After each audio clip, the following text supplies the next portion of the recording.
দেশের ঘোষিত জনসংখ্যা নীতি হাম দো হামারে দো, অর্থাৎ পরিবার পিছু দুটি করে সন্তান নেওয়ার কথা। এই নীতি মেনে অনেকটা এগিয়ে গিয়েছে দক্ষিণ ভারত, এতটা যে এই মুহূর্তে দক্ষিণ ভারতে জনসংখ্যা বৃদ্ধির হার বা অনুপাতটা 1.6, অর্থাৎ পরিবার পিছু সন্তানের হার এখন 1.6, মানে এক একটি পরিবারে দুজন সন্তানও নেই, প্রতি দুটি পরিবারে তিনটি করে সন্তান। মোটামুটি এই রকম হারে এসে পৌঁছেছে কেরালা, তামিলনাড়ু, তেলেঙ্গানা, এই সমস্ত রাজ্যগুলো, এমনকি অন্ধ্র কিছুটা। আর ঠিক এখান থেকেই পরের চিন্তা শুরু। কিছুদিন আগেই যখন ডিলিমিটেশনের কথা ওঠে, আপনারা জানেন আমাদের দেশে লোকসভা, রাজ্যসভা, বিধানসভাগুলোর আসন পুনর্বন্টন হবে অবশ্যই জনসংখ্যার ভিত্তিতে, কার রাজ্যের সংখ্যা কত বেশি, জনসংখ্যা কত বেশি। তাহলে দেশের জনসংখ্যা নীতি যারা মানলো, খুব মন দিয়ে মানলো, মানতে মানতে তার থেকেও নিচে নেমে এলো, অর্থাৎ 2-এর থেকেও কম 1.6, তারা কিন্তু আসলে লোকসান করবে। জনসংখ্যার ভিত্তিতে তাদের বরাদ্দে পড়বে কম সংসদীয় আসন, কম বিধানসভা লোকসভার আসন, পার্লামেন্টে গিয়ে নিজেদের কথা বলবার সুযোগ কমবে, নিজেদের হয়ে দাবি জানানোর সুযোগ কমবে। জনসংখ্যার ভিত্তিতে যদি কেন্দ্রীয় বরাদ্দ সেটা রাজ্যে আসে, তাহলে মাথাপিছু বরাদ্দের হিসেবেও তার প্রাপ্য কমবে।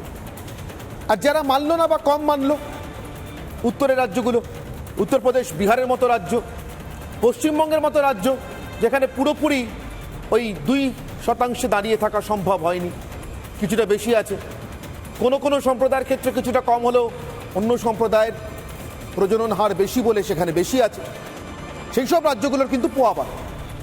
কিছুদিন আগে এই বৈষম্যের কথাটা সামনে এসেছিল, কিন্তু আজকে আমি আপনাদেরকে যে বৈষম্যের কথা বলবো সেটা ভয়ঙ্কর। আগের বৈষম্যটায় কোনো একটি রাজ্যের মাথাপিছু প্রাপ্য, মোট প্রাপ্যে কিছু বৈষম্য হলেও হতে পারে, যদি কেন্দ্রীয় সরকারের মধ্যে এগুলো ব্যবস্থা করে নেয় তাহলে হয়তো হবেই না, কিন্তু এক্ষেত্রে বৈষম্য হবেই, ভয়ঙ্কর বৈষম্য হবে, এবং দেশটাও বেদখল হতে পারে, নিজের হাতের কবজা থেকে চলে যেতে পারে। কিভাবে? দেশের জনসংখ্যা নীতি হাম দো হামারে দো। সিদ্দিকুল্লাহ চৌধুরী রাজ্যের বিধানসভায় রাজ্যের মন্ত্রী দাঁড়িয়ে বলছেন, আমাদের জনসংখ্যা নীতি, মানে সিদ্দিকুল্লাহ চৌধুরী যে সম্প্রদায়কে রিপ্রেজেন্ট করেন, যে সম্প্রদায়ের প্রতিনিধিত্ব করেন, বলছেন আমাদের জনসংখ্যা নীতি হাম দো হামারে চার, পরিবার পিছু 4টে করে সন্তান উৎপাদন করুন। সিদ্দিকুল্লাহ চৌধুরী যে একদম হঠাৎ করে বলছেন না, মনের খেয়ালে বলছেন না, বিচ্ছিন্নভাবে বলছেন না, তার প্রমাণ তার কিছুদিন আগে এ রাজ্যের আরেক মন্ত্রী, মন্ত্রিসভায় তারই গুরুত্বপূর্ণ সদস্য, মমতা বন্দ্যোপাধ্যায়ের ঘনিষ্ঠতম মন্ত্রীদের মধ্যে একজন, ঘনিষ্ঠতম সৈনিকদের মধ্যে একজন, তৃণমূল কংগ্রেসের প্রথম দিন থেকে ফিরহাদ হাকিম, তার কিছুদিন আগে এ রাজ্যের অমুসলিম সমস্ত মানুষকে দুর্ভাগা বলে তাদেরকে ইসলামে আসার জন্য, কোরআন স্বীকার করবার জন্য দাওয়াত দিয়েছেন, নিমন্ত্রণ দিয়েছেন।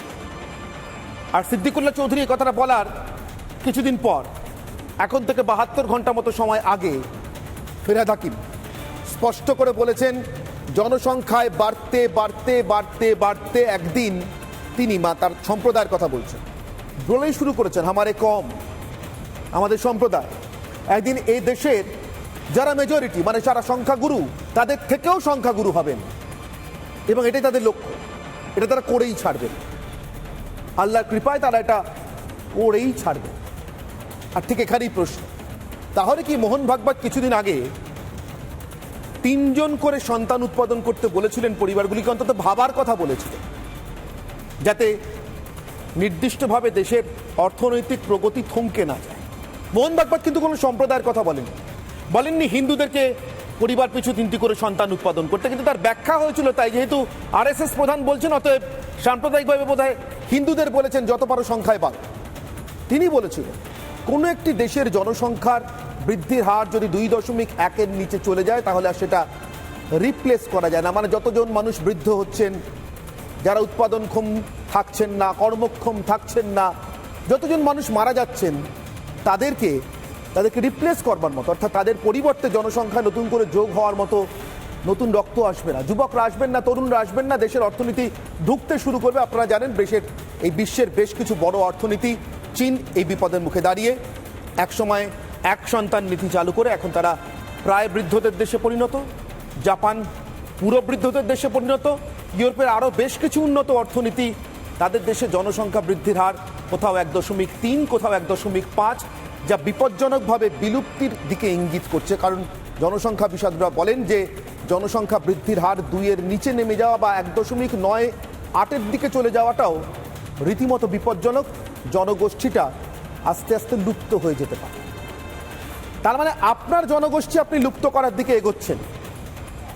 আবার ফিরে আসি তামিলনাড়ু, তেলেঙ্গানা, কেরালা, অন্ধ্র, যারা দেশের জনসংখ্যা নীতিটাকে বেদের মতো, নিজেদের ধর্মপুস্তকের মতো দেশের সংবিধানকে সম্মান করে পরিবার পিছু 2 তো বটেই, আরও কমে গিয়ে 1.6 এসে ঠেকেছেন, সংখ্যা কমছে।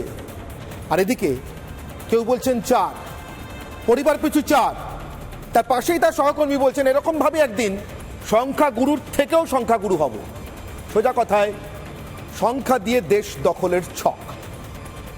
তাহলে মোহন ভাগবতের পথে কি এবার দেশে, রাজ্য তো বটেই, হিন্দুদের বাঁচার একমাত্র পথ? পাশের দেশটা সাক্ষী। জনসংখ্যা কমতে শুরু করলে 28 থেকে 7-এ চলে এলে কিভাবে ইউনিটরা এসে তুলসীতলা, সিথির সিঁদুর, সন্ধেবেলার শাক সব অধিকার কেড়ে নেয়। আসবো আজকের কথা, তার আগে আজকের বিশেষ প্রতিবেদন।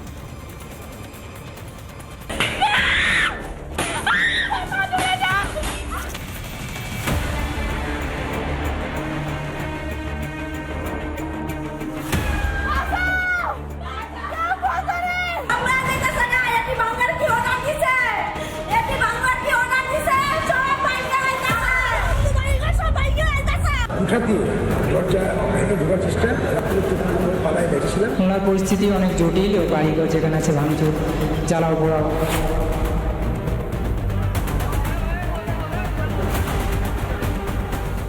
এই ছবি প্রতি পদে মনে করায় হিন্দুদের সংখ্যা কমতে থাকলে কি হয়। ভয় ধরায় এই আগুন না আর একবার হিন্দু বাঙালিদের উদ্বাস্তু করে। ভয় ধরায় এপারের হিন্দুদেরও না ভিটে মাটি ছেড়ে পালাতে হয়।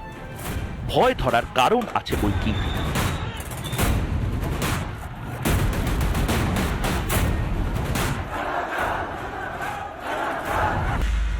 কত ধানে কত চাল হয়, 2 ঘন্টার মধ্যে তোমাদেরকে যদি ভাগীরথীর গঙ্গায় না ফেলতে পারি রাজনীতি থেকে সরে যাব।